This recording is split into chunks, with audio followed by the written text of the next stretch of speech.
Bismillahirrahmanirrahim. Assalamualaikum warahmatullahi wabarakatuh. Alhamdulillah. Alhamdulillah hamdan katsiran tayyiban mubarakan fih kama yuhibbu rabbuna wa yardah. Asyhadu an la ilaha illallah wahdahu la syarika lah wa asyhadu anna Muhammadan abduhu wa rasuluh. Allahumma salli wa sallim wa barik ala Muhammad wa ala alihi wa sahbihi ومن تبعهم بإحسان إلى يوم الدين أما بعد وقد قال تعالى في كتابه العزيز يا أيها الذين آمنوا اتقوا الله حق تقاته ولا تموتن إلا وأنتم مسلمون ويا أيها الذين آمنوا اتقوا الله وقولوا قولا سديدا يصلح لكم أعمالكم ويغفر لكم ذنوبكم ومن يطع الله ورسوله فقد فاز فوزا عظيما وقال عليه الصلاة والسلام اتق الله حيثما كنت وأتبع السيئة الحسنة تمحوها وخالق الناس بخلق حسن. Masyarul muslimin yang dimuliakan oleh Allah Subhanahu wa taala, alhamdulillah segala puji bagi Allah Subhanahu wa taala yang sampai pada malam hari ini masih memberikan kesempatan kepada kita semuanya dalam rangka untuk menjalankan salah satu kebaikan, salah satu kebajikan di dalam agama Islam, yakni menghadiri majelis ilmu.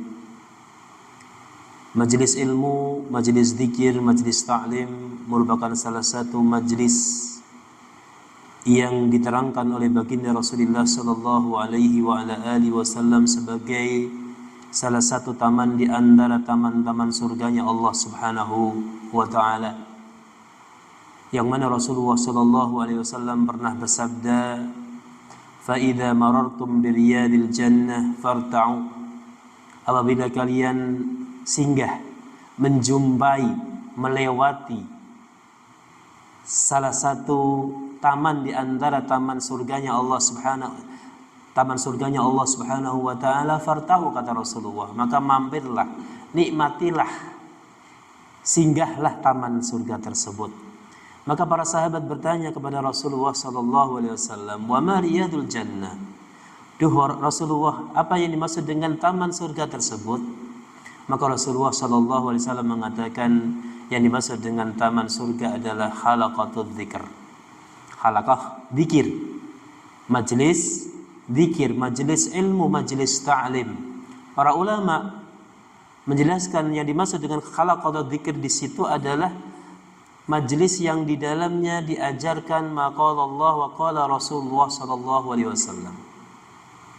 Majelis zikir atau halaqah zikir di situ adalah halaqah yang di dalamnya diajarkan, disampaikan firman-firman Allah Subhanahu wa taala yang berupa ayat-ayat Al-Qur'an, dan juga disampaikan perkataan-perkataan baginda Rasulullah sallallahu alaihi wasallam yang berupa apa? Hadis-hadis Rasulullah sallallahu alaihi wasallam. Ada ulama yang mengatakan yang dimaksud dengan halaqatul dzikr adalah majelis halaqah yang di situ dijelaskan tentang syariat Islam, tentang halal dan haram, tentang mana yang boleh, mana yang tidak boleh, dan tentang apa-apa yang diturunkan oleh Allah Subhanahu wa taala berupa syariat Islam. Nah, termasuk semoga halaqah pada malam hari ini merupakan salah satu taman di antara taman-taman surganya Allah Subhanahu wa taala. Keindahan yang sangat luar biasa, yaitu berupa taman surganya Allah Subhanahu wa taala yang sejatinya tidak semua orang bisa menikmati, bisa singgah di taman surganya Allah Subhanahu wa taala, yaitu berupa majelis ilmu. Maka wajib bagi kita untuk senantiasa bersyukur kepada Allah Subhanahu wa taala atas nikmat yang sangat besar ini, atas nikmat yang sangat agung ini. Kita dikuasakan oleh Allah, diberikan kemampuan oleh Allah Subhanahu wa taala untuk datang ke majelis zikir, ya, majelis ta'lim. Masyarul muslimin rahimani wa rahimakumullah jami'an. Kemudian setelah itu, marilah senantiasa kita rawat keimanan kita, kita rawat ketakwaan kita kepada Allah Subhanahu wa taala sebagaimana wasiat dari Allah Subhanahu wa taala kepada orang-orang terdahulu dan orang-orang belakangan. Allah Subhanahu wa taala tidaklah memberikan satu wasiat yang lebih agung kepada para nabi, para rasul, orang-orang yang salih semenjak zaman dulu sampai sekarang ini kecuali hanya wasiat takwa kepada Allah Subhanahu wa taala, termasuk kepada kita. Hendaknya kita bisa menetapi wasiat yang mulia tersebut sehingga kita menjadi orang-orang yang benar-benar bertakwa kepada Allah Subhanahu wa taala. Artinya kita menjadi hamba-hamba yang berupaya untuk senantiasa melaksanakan perintah-perintah Allah Subhanahu wa taala. Kemudian juga berusaha untuk meninggalkan, menjauhi apa yang diharamkan, apa yang dilarang oleh Allah Subhanahu wa taala, berupa larangan yang besar maupun larangan yang kecil. Semoga Allah Subhanahu wa taala senantiasa tetapkan kita dalam hidup sebagai orang yang beriman, orang yang tunduk kepada Allah Subhanahu wa taala. Kemudian Allah menjemput kita juga dalam kondisi menjadi hamba-hamba yang senantiasa menundukkan diri kita kepada Allah Subhanahu wa taala. Artinya kita pasrah dalam kehidupan kita hanya kepada Allah Subhanahu wa ta'ala. Wa la tamutunna illa wa antum muslimun. Dan jangan sekali-kali kalian meninggal dalam kondisi kalian senantiasa pasrah tunduk kepada syariat Allah Subhanahu wa ta'ala. Masyarul muslimin yang dimuliakan oleh Allah Subhanahu wa ta'ala, kemudian melanjutkan pembahasan kajian kita sebelumnya, masih pada pembahasan hadis yang keempat. Ya, hadis yang keempat, hadis yang sangat mulia, hadis yang berbicara kepada kita tentang pokok-pokok keimanan kepada Allah Subhanahu wa taala. Hadis yang keempat juga berbicara tentang hal-hal yang berkaitan dengan qada dan qadar, takdir, keputusan Allah Subhanahu wa taala yang berlaku kepada para hambanya. Kita ulangi teks hadis yang berasal dari Abdullah bin Mas'ud radhiyallahu taala anhu. Beliau mengatakan, haddatsana Rasulullah sallallahu alaihi wasallam, telah menceritakan kepada kami baginda Rasulullah sallallahu alaihi wasallam, wa huwa sadiqul masduq, dan kita tahu bahwasanya Rasulullah adalah salah seorang hamba yang senantiasa benar dalam perkataannya, as-sadiq. Kemudian al-masduq, selain benar maka beliau adalah hamba atau orang yang selalu dibenarkan ucapannya oleh orang lain, oleh para sahabatnya, oleh umat Islam semuanya. Ya, ini Rasulullah sallallahu alaihi wasallam. Ini menandakan bahwasanya Rasulullah sallallahu alaihi wasallam memiliki sifat yang sangat mulia. Selain beliau senantiasa berkata benar, beliau senantiasa dikatakan sebagai orang yang senantiasa dibenarkan perkataannya oleh orang lain. Makanya beliau memiliki gelaran sebagai Al-Amin, orang yang sangat bisa dipercaya. Beliau mengatakan, Rasulullah sallallahu alaihi wasallam bersabda, inna ahadakum yajba'u khalquhu fi batni ummihi arba'ina yawman nutfah. Sesungguhnya seorang hamba itu dikumpulkan, diciptakan di dalam perut ibunya selama 40 hari pertama sebagai nutfah. Ya, sebagai nutfah. Apa nutfah kemarin? Ya. Dalam sebuah nutfah itu cairan, berbentuk cairan. 40 hari pertama wujud manusia di perut ibunya itu berupa cairan, yaitu berupa cairan air mani. Tsumma yakunu 'alaqatan misla dzalik. Kemudian 40 hari berikutnya dijadikan oleh Allah Subhanahu wa taala dalam bentuk 'alaqah. Kalau tadi cairan, ya, kemudian cairan itu mengental menjadi segumpal darah. Tsumma yakunu mudghatan misla dzalik. Ya, kemudian setelah 40 hari yang berikutnya, ya, menjadilah yang tadi segumpal darah menjadi sekerat daging, mudghah, ya. 40 hari juga.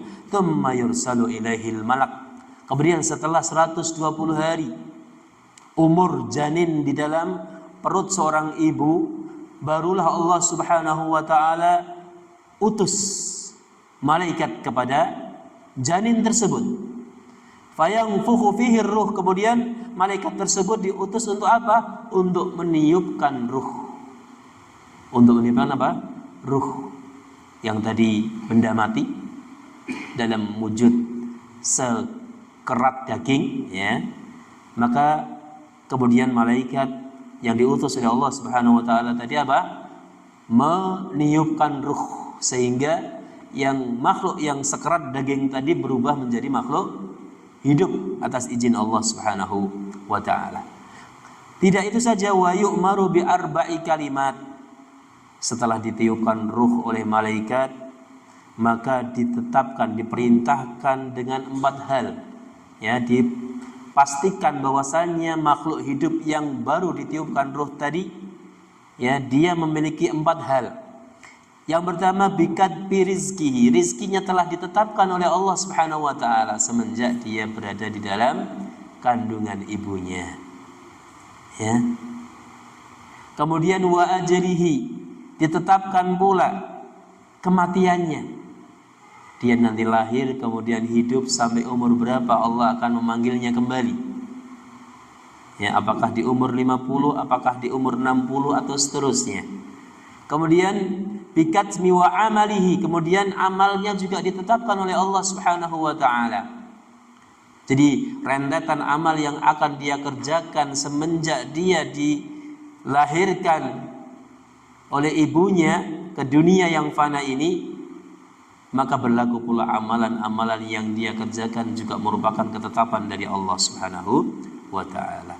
Wa syaqiyyun aw sa'idun. Yang keempat, bahwasanya janin yang telah ditiupkan ruh tersebut telah membawa atau telah ditetapkan baginya kebahagiaan hidup, ataukah dia menjadi orang yang celaka di dunia dan juga celaka di kehidupan akhirat, bahagia di dunia maupun bahagia di akhirat. Jadi semuanya sudah ditetapkan oleh Allah Subhanahu wa taala.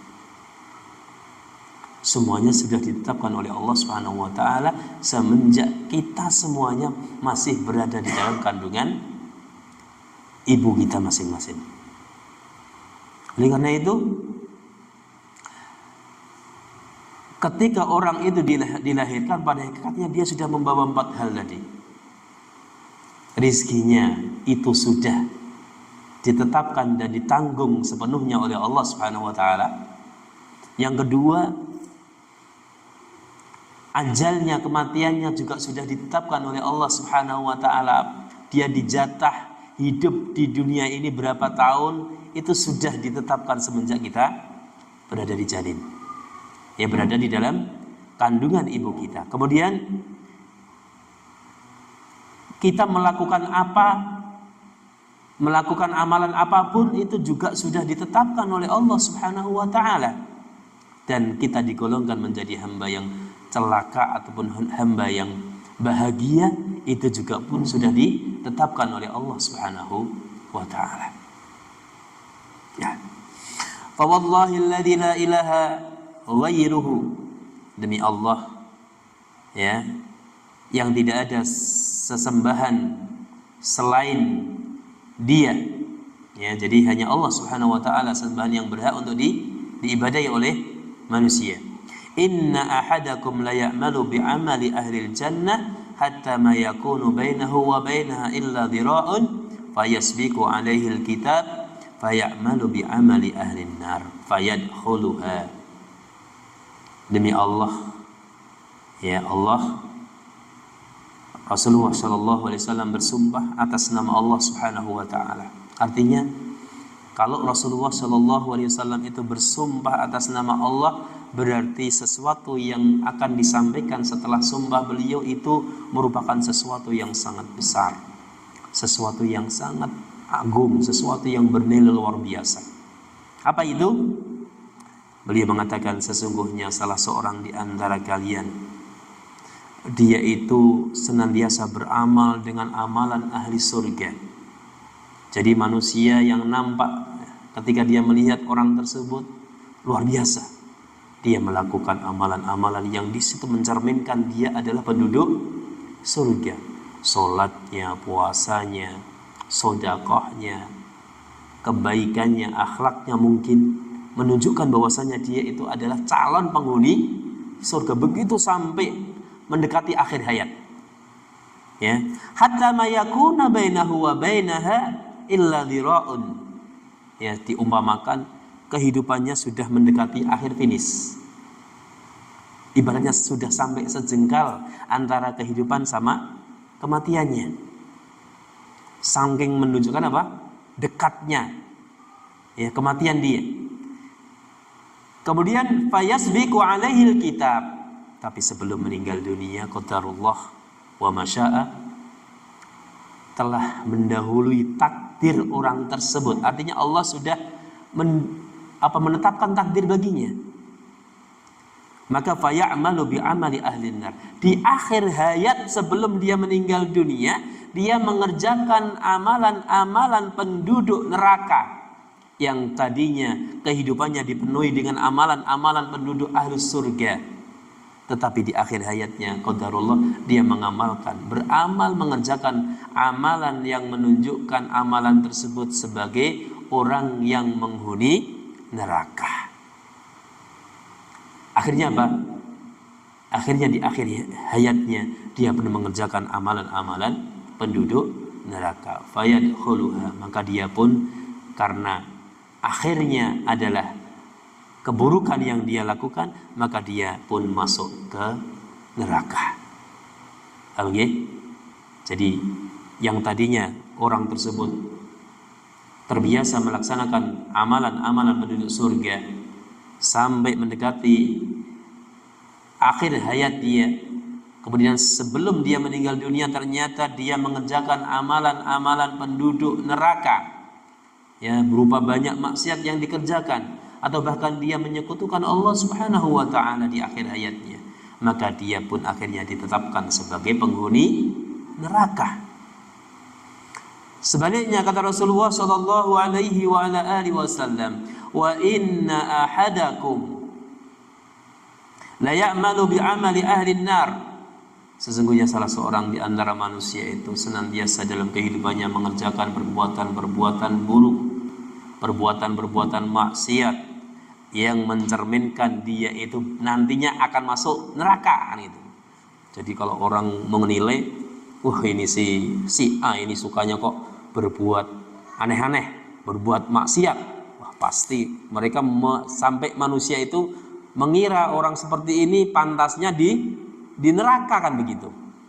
Pantasnya di neraka. Begitu terus kehidupannya bergulat dengan maksiat. Kehidupannya diisi dengan perbuatan dosa yang besar maupun perbuatan dosa yang kecil, minum khamar, bermaksiat, zina dan seterusnya, sampai orang itu menilai dia itu pantasnya di neraka, enggak di surga. Kemudian apa kata Rasulullah sallallahu alaihi wasallam, hatta ma yakunu bainahu wa bainaha illa dhira', sampai seakan-akan kehidupannya dengan kematian itu tinggal sejengkal saja. Setelah sejengkal itu, ya, wa amala fayasbiqu alaihil kitab fayamalu bi'amali ahlil jannah. Karena takdir Allah Subhanahu wa ta'ala sudah ditetapkan sejak azali, sejak dahulu kala. Ternyata yang tadinya hamba tersebut adalah ahli maksiat, tetapi pada akhir hayatnya dia dikaruniai, diberikan rezeki oleh Allah Subhanahu wa ta'ala melakukan perbuatan-perbuatan yang baik. Takdir bicara pada akhir kehidupannya, maka dia mengerjakan amalan-amalan penduduk surga di kehidupan akhirnya. Ya. Maka apa kata Rasulullah sallallahu alaihi wasallam? Fayadkhuluha. Maka dia pun akhirnya masuk ke dalam surganya Allah Subhanahu wa taala. Maka masyarul muslimin wal muslimat rahimani wa rahimakumullah jami'an, dalam dua baris terakhir kata Rasulullah sallallahu alaihi wasallam mengandung pelajaran yang sangat berharga bagi kita semuanya. Janganlah kita itu memandang rendah, yang pertama, memandang rendah orang yang kita nilai dia senantiasa berbuat dosa, berbuat maksiat, kehidupannya dipenuhi dengan kehidupan yang hitam dan kelam. Tidak boleh kita memandang rendah orang seperti ini, karena bisa jadi di akhir hayatnya dia mendapatkan taufik dari Allah Subhanahu wa ta'ala sehingga dia mengamalkan perbuatan-perbuatan yang mulia, perbuatan-perbuatan yang baik sehingga dia dimasukkan ke surganya Allah Subhanahu wa taala dengan sebab dia melaksanakan kebaikan-kebaikan tersebut. Ya. Seperti halnya sahabat Umar Ibn Khattab radhiyallahu taala anhu. Sebelum beliau masuk Islam itu orang nggak mengira kalau Umar itu bakal menjadi orang yang baik. Ya. Bakal menjadi orang yang baik. Kehidupannya dipenuhi dengan hal-hal yang tidak baik. Tetapi karena taufik dan hidayah serta keputusan takdir dari Allah Subhanahu wa taala, Umar pun berubah menjadi orang yang sangat mulia. Bahkan dijamin oleh Rasulullah sallallahu alaihi wasallam bahwasanya Umar bin Khattab radhiyallahu taala anhu ini salah satu di antara sahabat yang mubasysyarun bil jannah, mendapatkan kabar gembira bahwasanya dia itu adalah ahli surga, orang yang menempati surganya Allah Subhanahu wa taala. Sebelumnya tidak ada yang menyangka kalau Umar bakal menjadi penduduk surga. Kemudian yang kedua, terkandung pelajaran bagi kita bahwasanya seorang hamba itu tidak boleh berbangga dengan kebaikan yang dia kerjakan di dalam hidupnya. Karena dia tidak tahu apakah dia akan dimatikan oleh Allah Subhanahu wa taala masih berada di atas kebaikan tersebut. Maka kita harus senantiasa berdoa kepada Allah Subhanahu wa taala, minta ditetapkan di dalam hidayah, dimantapkan dan dikokohkan senantiasa di dalam Islam dan iman kepada Allah Subhanahu wa taala. Karena dalam sebuah hadis Rasulullah sallallahu alaihi wasallam, bisa jadi seorang hamba itu pada sore harinya itu beriman, tetapi pada pagi harinya dia kafir kepada Allah Subhanahu wa taala, ingkar kepada syariat Allah Subhanahu wa taala. Sebaliknya pada pagi harinya seorang itu bisa dia menjadi orang yang ingkar kepada Allah, kafir kepada Allah, tetapi pada sore harinya dia menjadi orang yang beriman, wa yusbihu mu'minan, menjadi orang yang beriman kepada Allah Subhanahu wa taala. Karena apa? Karena hati manusia itu berada di dalam genggaman Allah Subhanahu wa taala. Allah lah yang membolak-balikkan hati manusia. Ya. Maka hati itu dikatakan qalbu karena dia berbolak-balik. Kadang paginya A, terus sorenya B. Paginya C, sorenya G, dan seterusnya. Berbolak-balik, maka dia dikatakan sebagai qalbu. Ya, tidak maton kalau orang Jawa mengatakan. Tidak menetap, berbolak-balik, gampang berbolak-balik. Maka penting bagi kita untuk senantiasa meminta taufik kepada Allah Subhanahu wa taala sebagaimana yang diajarkan oleh baginda Rasulullah sallallahu alaihi wasallam dalam setiap doa beliau, ya muqallibal qulub tsabbit qalbi ala dinik wa ya musarrifal qulub sarrif qalbi ala ta'atik. Wahai zat yang membolak-balikkan hati, kuatkanlah hatiku ya di atas agamamu. Kokohkanlah hatiku, tetapkanlah hatiku di atas agamamu. Wahai zat yang membolak-balikkan hati manusia, ubah hati manusia, ubahlah hatiku senantiasa berada di atas ketaatan kepada Engkau. Ini salah satu doa yang sering diulang-ulang oleh baginda Rasulullah sallallahu alaihi wasallam. Kita tahu Rasulullah sallallahu alaihi wasallam adalah orang yang dijamin masuk surga oleh Allah Subhanahu wa taala. Bahkan beliau adalah orang yang dikatakan al-ma'sum, orang yang terjaga dari perbuatan maksiat dan dosa. Artinya apa? Artinya tidak mungkin Rasulullah itu berbuat maksiat. Andaikan Rasulullah berbuat maksiat, kata para ulama, maka Allah pun langsung mengingatkan dia. Ya. Mengingatkan dia sehingga Rasulullah sallallahu alaihi wasallam segera bertaubat kepada Allah Subhanahu wa taala. Andaikan berbuat maksiat, tetapi Rasulullah tidak pernah berbuat maksiat. Meskipun seperti itu Rasulullah sebagai al-ma'sum, orang yang terjaga dari perbuatan dosa dan maksiat, tetapi beliau masih senantiasa mohon pengampunan kepada Allah Subhanahu wa taala. Dalam riwayat yang lain Rasulullah sallallahu alaihi wasallam itu minimal memohon ampun, mengucapkan astaghfirullah wa atubu ilaih dalam sehari semalam itu minimal 100 kali. Ya, itu Rasulullah. Bagaimana dengan kita? Ya, mestinya lebih utama kita untuk melebihi hitungan ya permohonan ampun yang disampaikan atau yang dilakukan oleh Rasulullah kepada Allah Subhanahu wa taala. Kalau Rasulullah itu minimal 100, kita harus berapa? 500. Minimal seperti itu. Karena kita lebih jauh posisi kita dari Rasulullah. Kita banyak berbuat dosa, kita banyak berbuat maksiat, kita banyak berbuat lalai terhadap syariat Islam. Ya, seperti itu. Masyiral muslimin rahimani wa rahimakumullah jami'an.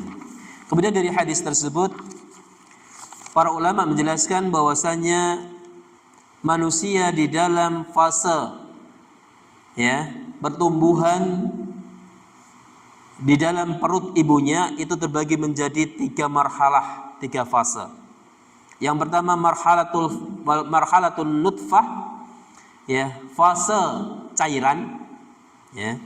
Fase cairan wahiyat tuwaru al-awwalul ladzi yamurru bil janin ba'da iltiqa'il hayawan al-manwi ma'al buwaidah.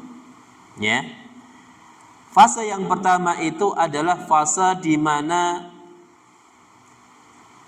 seorang calon bayi itu berupa cairan. Yang dimaksud dengan cairan di sini adalah pertemuan antara cairan mani laki-laki dan mani perempuan bersatu, ya, tinggal di rahim seorang wanita. Wan nutfatu asluha al-ma'us safi. Nutfah ini maknanya adalah air yang sangat jernih, ya, air yang sangat putih, air yang sangat jernih. Ini intisari kehidupan manusia itu di dalam air mani. Jadi luar biasa, subhanallah ya, maha suci Allah subhanahu wa ta'ala. Dari intisari tubuh manusia itu antara laki-laki dan perempuan itu bertemu. Kemudian Allah kumpulkan, satukan di dalam apa? Rahim seorang wanita. Ya.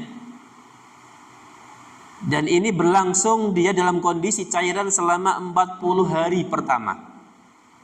Kama qala sallallahu alaihi wasallam, arba'ina yauman nutfah.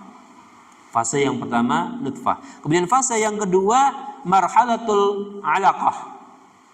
Fase segumpal darah. Ya, fase gumpalan darah. Wa hiya at-tuwarus tsani alladhi yamurru bihil janin.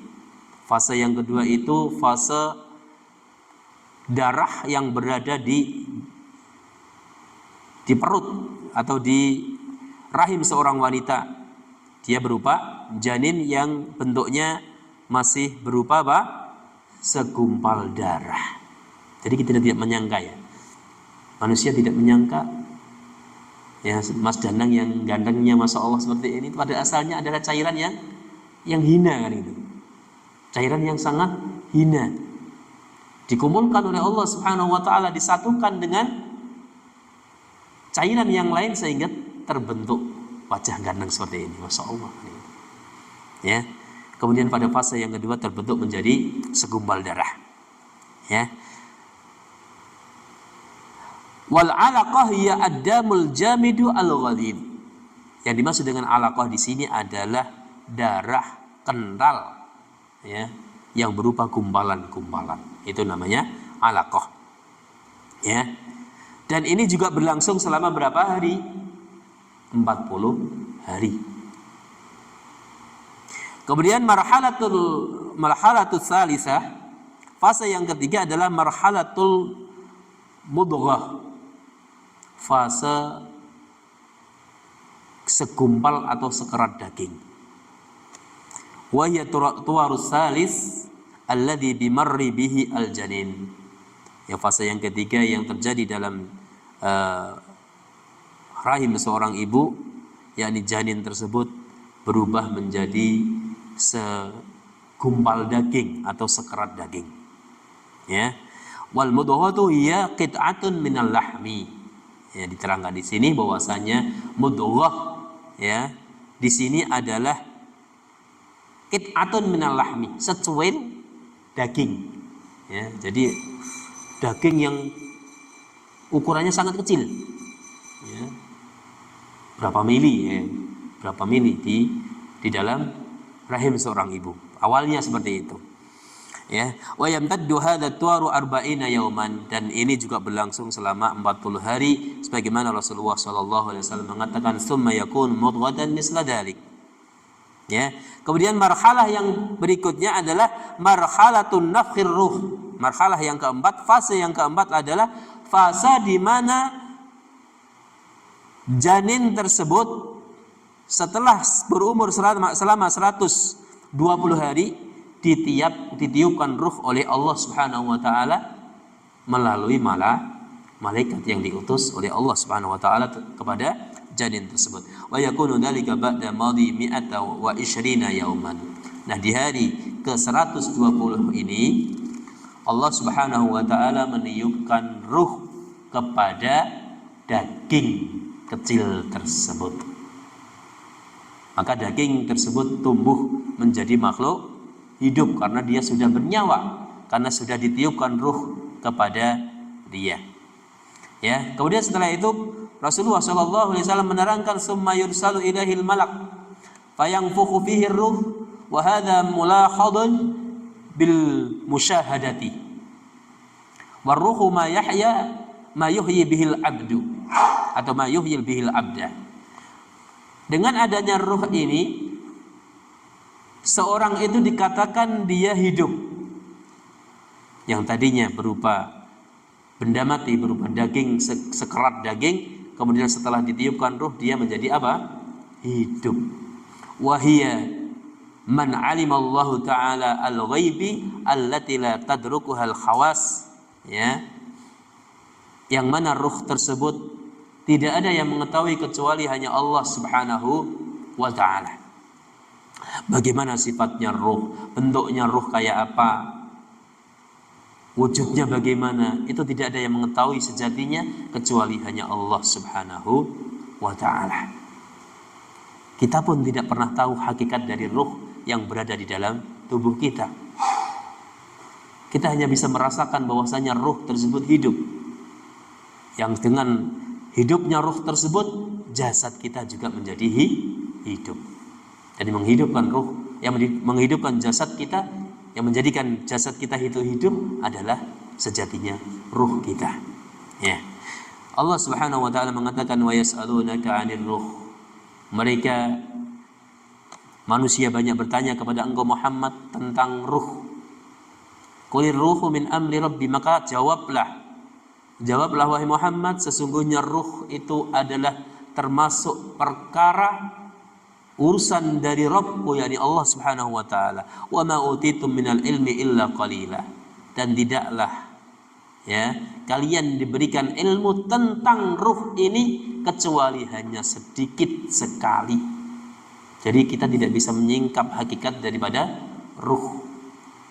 Ya, ruh yang sejatinya itu seperti apa tidak bisa, kecuali hanya sedikit sekali. Wa 'arrafaha ba'du ahli ilmi bi annaha jismun latifun sara fil badan. Para ulama mendefinisikan ruh adalah bahwasanya ruh itu adalah jismun latifun, bentuk yang sangat halus, sara fil badan, yang dia itu berada mengalir di anggota tubuh manusia. Itu ruh. Ya. Jadi ruh itu adalah sejatinya jismun latif. Perumpamanya adalah benda yang sangat lembut, sangat halus, yang dia itu mengalir di seluruh tubuh manusia. Itu ruh. Yang dikatakan oleh para ulama, ruh itu yang menyebabkan jasad badan manusia bergerak. Tangannya bisa bergerak, kakinya juga bisa bergerak, hidungnya bisa mengambil nafas dan mengeluarkan nafas. Itu bagian dari ruh. Kalau hilang ruh diambil dari jasad manusia, maka jasad tersebut menjadi mati. Maka hakikat kehidupan manusia itu berada pada ruhnya. Ya. Maka dikatakan ruh merupakan hakikat kehidupan manusia. Wallahu ta'ala a'lam. bisawab. Ini fase-fase kehidupan manusia atau calon manusia di dalam perut ibunya masing-masing. Ya. Sehingga dengan kekuasaan Allah Subhanahu wa taala, 4 fase tersebut setelah dilewati, maka dia berubah menjadi seorang orok, ya, jabang bayi yang memiliki tubuh yang lengkap, mata yang bagus, telinga yang sempurna, hidung yang luar biasa, dan seterusnya. Itu awalnya diawali dengan 4 fase yang berada di perut ibunya masing-masing. Kemudian ma'asyiral muslimin yang dimuliakan oleh Allah Subhanahu wa taala, dari hadis yang kita sampaikan di atas juga ada pelajaran yang sangat penting, yakni wujubul imani bil qadar. Kewajiban bagi manusia untuk mengimani hakikat takdir dari Allah Subhanahu wa taala. Jadi takdir yang telah diberikan oleh Allah Subhanahu wa taala atas semua manusia, termasuk kita semuanya. Kita hidup itu adalah dalam rangka untuk menjalani takdir kita masing-masing. Karena apa? Karena sebagaimana yang dijelaskan oleh Rasulullah, manusia itu lahir dengan membawa takdirnya, takdir rezekinya, takdir ajalnya, takdir amalannya, takdir bahagia dan celakanya masing-masing, termasuk kita. Jadi kita tidak perlu khawatir, ya, tentang rezekinya nanti, rezeki kita bagaimana. Kemudian tidak perlu khawatir tentang kematian kita bagaimana. Kematian, kalau kematian maupun kita berupaya untuk menyingkirinya, menjauh dari kematian tersebut, kalau Allah sudah mentakdirkan dia datang kepada kita, maka takdir itu pun tidak bisa kita hindari. Walaupun kita bersembunyi di lubang tanah yang paling dalam sekalipun, Allah memberikan perumpamaan. Atau kita berada di dalam benteng yang sangat kokoh sekalipun, kalau takdir kematian telah datang kepada kita, maka kita tidak bisa menghindari, walau sedetik saja. Maka bagi seorang mukmin itu, kalau menyadari hadis ini, kalau dia bisa merenungi hadis ini, kehidupannya akan tenang. Tinggal dia menjalankan takdir yang telah digariskan oleh Allah Subhanahu wa taala. Misalkan dalam mencari rezeki, karena rezeki sudah ditakdirkan oleh Allah, kita tidak perlu apa? Ngoyok. Artinya tidak perlu overdosis dalam mencari rezeki, kan gitu. Sampai 24 jam non-stop kita digunakan untuk mencari rezeki, ini namanya ngoyok. Toh takdir rezeki sudah ditetapkan oleh Allah Subhanahu wa taala. Ya. Kita hanya diwajibkan untuk berusaha dan berikhtiar. Ya, seperti itu. Seorang muslim harusnya dengan hadis ini dia menjadi seorang yang qanaah, orang yang menerima dengan pemberian Allah Subhanahu wa taala. Seperti halnya Allah Subhanahu wa taala memberikan pelajaran penting dalam hadis tersebut melalui lisan Rasulnya sallallahu alaihi wasallam, adalah bahwasanya seorang hamba itu wajib beriman terhadap takdir Allah Subhanahu wa taala. Qauluhu sallallahu alaihi wasallam, Rasulullah sallallahu alaihi wasallam menyatakan, wa yu'maru bi arba'i kalimat. Ditetapkan kepada janin tersebut tentang 4 hal, 4 kalimat. Bikadri rizqihi, ditetapkan rizkinya, dia menjadi orang yang luber rizkinya atau sulit rizkinya, semuanya sudah ditetapkan oleh Allah Subhanahu wa taala. Wa ajalihi, ajalnya juga sudah ditetapkan, di mana, kapan, umur berapa, dalam kondisi apa seorang hamba itu akan meninggal dunia.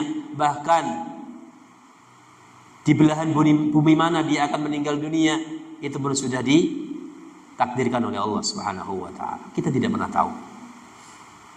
Kemudian amalnya juga sudah telah ditetapkan oleh Allah Subhanahu wa taala. Wa syaqiyyun aw sa'idun. Apakah dia juga digolongkan sebagai hamba yang celaka atau orang hamba yang bahagia, itu pun sudah digariskan, ditetapkan oleh Allah Subhanahu wa taala. Fi hadzal juz'i min hadzal hadisi ta'arrada Rasulullah sallallahu alaihi wasallam. Hadis ini, ya, berisi penjelasan dari Rasulullah sallallahu alaihi wasallam berupa permasalahan-permasalahan yang berkaitan dengan qada dan qadar. Kalau qada itu adalah sesuatu yang telah digariskan oleh Allah Subhanahu wa taala atas para hambanya, ya, yang belum terjadi, Sedangkan qadar atau takdir adalah ketetapan Allah yang sudah terjadi pada seorang hamba. Jadi hadis ini berbicara kepada kita tentang qada dan qadar. Ketetapan Allah dan takdir Allah. Ketetapan Allah ketika sudah terjadi menjadi apa? Takdir. Tapi takdir yang belum terjadi itu masih berupa qada. Ya, jadi qada dan qadar seperti itu. Makanya masyaallah muslimin yang dimuliakan oleh Allah Subhanahu wa taala, qada dan takdir Allah Subhanahu wa taala ini murni 100% berkaitan dengan ilmu Allah Subhanahu wa taala atas para hambanya. Yang mana Allah Subhanahu wa taala Maha tahu apa yang akan terjadi pada seorang hamba dan apa yang sudah terjadi pada diri seorang hamba. Allah tahu itu. Jadi Allah dikatakan Allah Subhanahu wa taala alimun. Maha tahu itu artinya Allah benar-benar tahu tentang kondisi hambanya yang belum terjadi sampai yang sudah terjadi. Itu alim. Alimun. Kalau manusia alim saja, alim. Kalau alim itu belum meliputi segala sesuatu kan gitu. Katakanlah seorang profesor, dia ahli dalam masalah bidang ilmu matematika misalnya. Itu mungkin dia alimnya, pakarnya dalam bidang matematika saja. Dalam bidang ekonomi dia tidak mengetahui, dalam bidang hukum juga tidak mengetahui. Itu kalau kita ibaratkan manusia seperti itu. Tetapi berbeda dengan Allah Subhanahu wa taala. Alimun, Allah Maha tahu segala sesuatu, Allah ketahui. Bahkan yang masih belum tersingkap pun sudah diketahui oleh Allah Subhanahu wa taala. Maka berbicara tentang qada dan qadar, qada dan takdirnya Allah Subhanahu wa taala tidak pernah terlepas dari salah satu sifat yang dimiliki oleh Allah Subhanahu wa taala, yakni Allah Maha berilmu, Allah Maha tahu. Maka berdasarkan hal ini, berdasarkan tentang ilmu Allah Subhanahu wa taala yang sempurna ini, Allah pun akhirnya menetapkan di dalam keputusan rizki manusia yang dia akan peroleh dalam kehidupannya, di tengah kehidupannya sampai dia meninggal dunia, itu semuanya dilakukan berdasarkan ilmu Allah Subhanahu wa taala. Allah memberikan rizki kepada para hambanya, sudah diukur kadarnya sudah ditakar oleh Allah Subhanahu wa taala. Si A ini kalau diberikan rizki yang lebih banyak, maka dia akan tidak baik. Allah tahu. Oh, si A ini pantas mendapatkan rizki yang lebih banyak. Dia kuat untuk menerima beban rizki yang banyak. Allah tahu. Makanya dikatakan Allah menetapkan kadar rizki bagi seorang hamba. Banyak dan sedikitnya itu berasal dari ketetapan Allah dan menjadi hak prerogatif Allah Subhanahu wa taala. Maka kita gak boleh protes. Oh, saudara saya itu si fulan dikasih rezeki yang luar biasa, kok saya dianya dikasih seperti ini, ya nggak boleh. Karena Allah yang menetapkan semuanya. Kewajiban kita hanya berusaha dan berupaya. Adapun hasil itu kita berikan, ya, hak sepenuhnya kepada siapa? Allah Subhanahu wa taala. Begitu pula dengan al-amal. Amalan kebaikan, amalan keburukan yang kita kerjakan selama kehidupan kita, itu pun sudah ditetapkan oleh Allah Subhanahu wa taala. Begitu pula apakah kita digolongkan oleh Allah Subhanahu wa taala menjadi hamba yang bahagia dalam hidup ini, bahagia di dalam kehidupan akhirat, atau sebaliknya menjadi hamba yang celaka, menjadi hamba yang tidak bahagia di dalam kehidupan dunia, apalagi menjadi hamba yang celaka dalam kehidupan akhirat. Itu semuanya juga sudah ditetapkan oleh Allah Subhanahu wa taala. Ya. Maka semua hal yang berkaitan dengan takdir Allah Subhanahu wa taala atas diri seorang hamba yang sudah kita bawa semenjak janin kita, itu semuanya tidak akan pernah meleset dari ketentuan dan takdirnya Allah Subhanahu wa ta'ala. Ya, maka kewajiban bagi kita apa? Hanya menjalani takdir, berusaha menjadi seorang hamba yang baik, berusaha menjadi hamba yang bertakwa kepada Allah Subhanahu wa ta'ala. Nanti pasti ada yang protes. Loh, kalau seorang itu ditakdirkan oleh Allah Subhanahu wa ta'ala menjadi penghuni neraka atau penghuni surga, lah apa faedahnya dia berbuat baik dan berbuat buruk? Nanti para ulama menjelaskan, ada menjelaskan. Bahkan dijelaskan sendiri oleh Rasulullah Shallallahu Alaihi Wasallam. Ya, pada suatu hari para sahabat Nabi Shallallahu Alaihi Wasallam bersama dengan Rasulullah Shallallahu Alaihi Wasallam. Di sisi Rasulullah Shallallahu Alaihi Wasallam ada salah seorang sahabat sekaligus menantu beliau yang bernama Ali bin Abi Thalib. Ya, beliau mengatakan bahwasanya Rasulullah Shallallahu Alaihi Wasallam bersabda, "Ma min nafsin manfusatin illa waqad kataballahu makanaha minal jannati awin nar." Tidaklah satu jiwa yang telah ditiupkan ruh atasnya, ya jiwa manusia, kecuali telah Allah Subhanahu wa ta'ala tetapkan apakah dia itu termasuk penduduk surga atau penduduk neraka. Wa illa qad kutibat syaqiyatan aw sa'idatan. Juga demikian dia telah ditetapkan apakah menjadi hamba yang celaka atau hamba yang bahagia. Maka ada seorang sahabat yang bertanya kepada Rasulullah sallallahu alaihi wasallam, "Ya Rasulullah, duh Rasulullah, afala namkuthu ala kitabina wa nada'ul amala?" Wahai Rasulullah, kalau begitu apakah kita pasrah saja dengan ketetapan kita, kemudian kita meninggalkan, tidak mengerjakan apapun, artinya meninggalkan amalan, ya wis karena sudah ditetapkan, wis kita gini aja kan gitu, diam saja, nggak usah berbuat apa-apa. Maunya sahabat bertanya kepada Rasulullah seperti itu. Apa jawab Rasulullah? Faqala i'malu. Rasulullah mengatakan, berbuatlah, beramallah, jangan diam saja. Ya, jangan diam saja. Fakullu muyassarun lima khuliqa lahu. Seorang manusia itu akan dimudahkan dengan apa yang telah diciptakan oleh Allah Subhanahu wa taala atas takdirnya. Artinya kalau nanti ya seorang hamba itu ditetapkan oleh Allah Subhanahu wa taala sebagai penduduk surga, maka dia pun akan dimudahkan oleh Allah, ditolong oleh Allah untuk mengerjakan amalan-amalan penduduk surga. Begitu pula kalau seorang itu ditetapkan oleh Allah Subhanahu wa taala sebagai penduduk neraka, wal iyadu billah, kita bermohon perlindungan kepada Allah Subhanahu wa taala jangan sampai kita menjadi penduduk neraka. Ya. Itu pun akan dimudahkan oleh Allah Subhanahu wa taala untuk melaksanakan amalan-amalan, perbuatan-perbuatan yang memudahkan dia masuk ke neraka. Kata Rasulullah sallallahu alaihi wasallam, itu namanya faqulun muyassarun lima khuliqa lahu.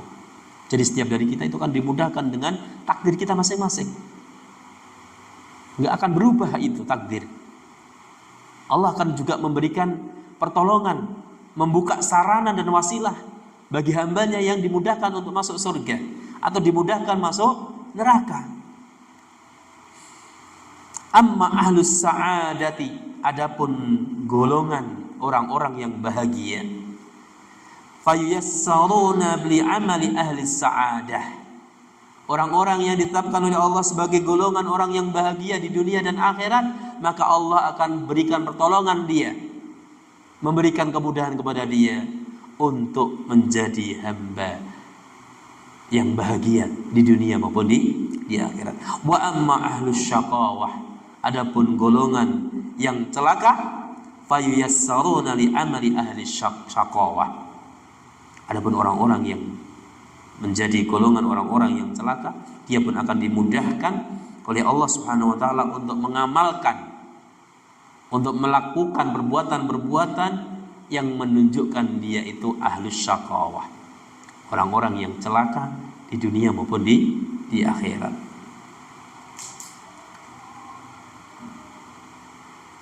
Summa qara'a, kemudian Rasulullah sallallahu alaihi wasallam membaca firman Allah Subhanahu wa taala dalam surat Lail. Fa amma man a'ta wattaqa. Adapun orang yang diberikan nikmat oleh Allah Subhanahu wa taala, wattaqa, dan bertakwa kepada Allah Subhanahu wa taala, wa saddaqa bil husna, kemudian dia membenarkan bagusnya, indahnya balasan amalan dari Allah Subhanahu wa taala. Bagi orang yang bahagia ini, apa kata Allah? Fanuyassiruhu lil yusra.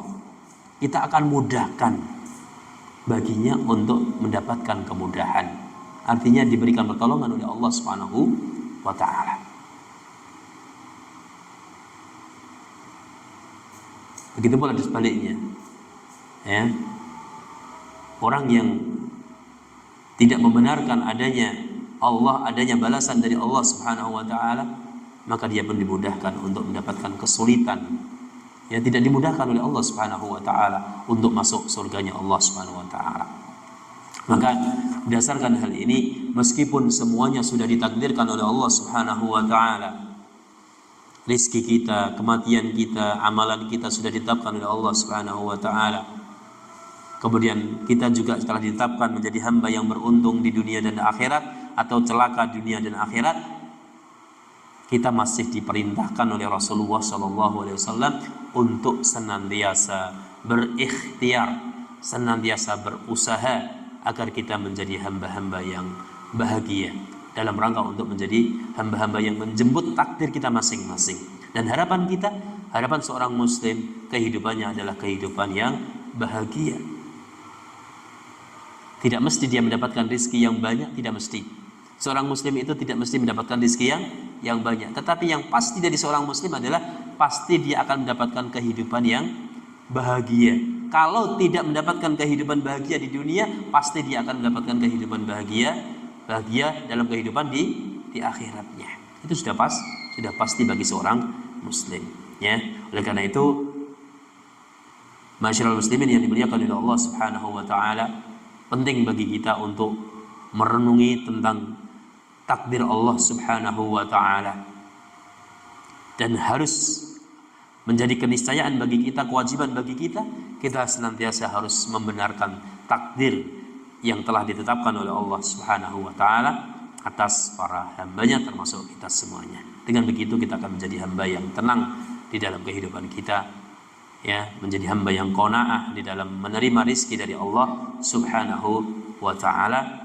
Kemudian kita bersemangat untuk mendapatkan kebaikan-kebaikan yang akan diberikan oleh Allah Subhanahu wa taala.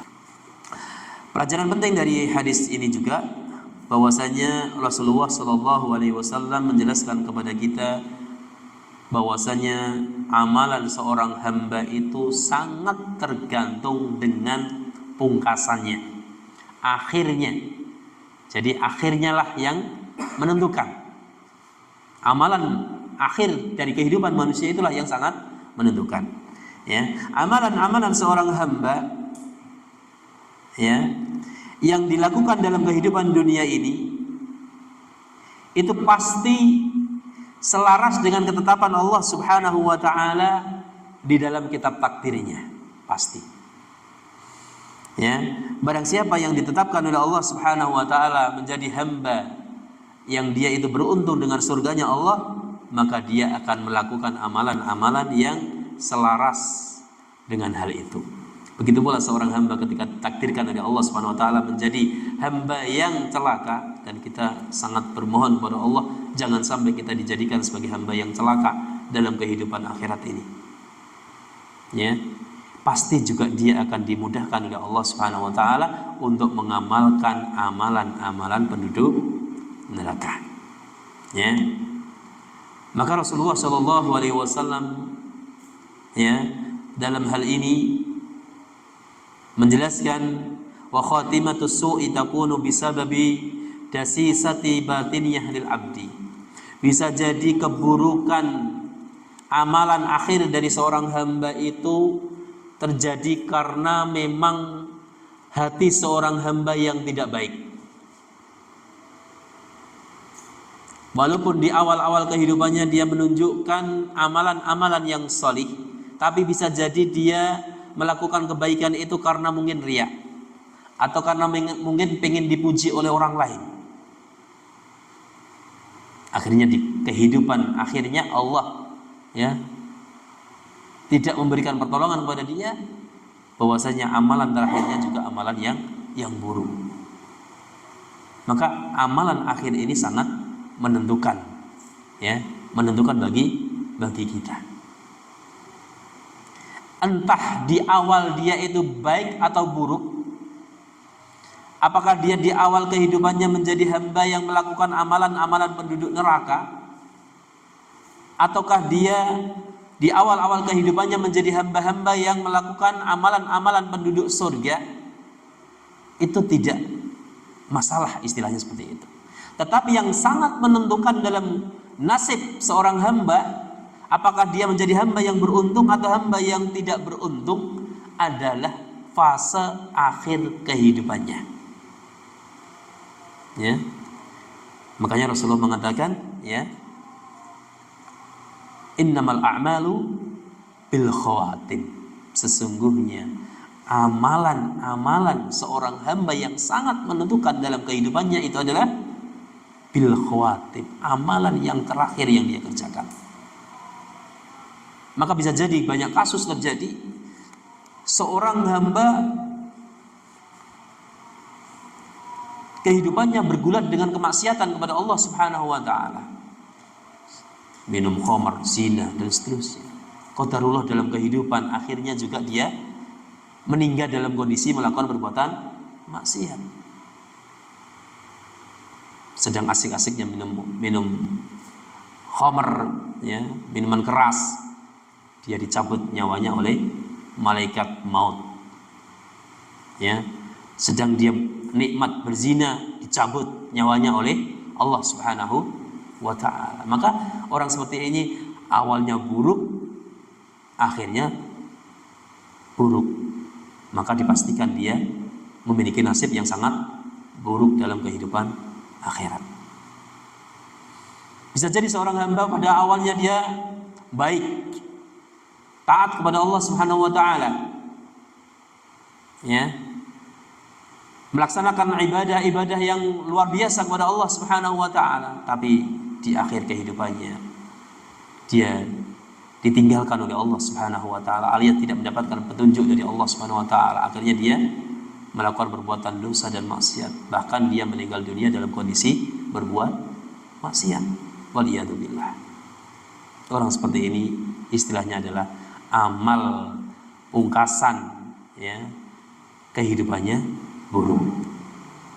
Maka ini sangat berpengaruh bagi nasibnya di akhirat nanti. Bisa jadi seorang itu awalnya buruk, kemudian dia mendapatkan taufik dari Allah Subhanahu wa ta'ala sampai akhir hidupnya.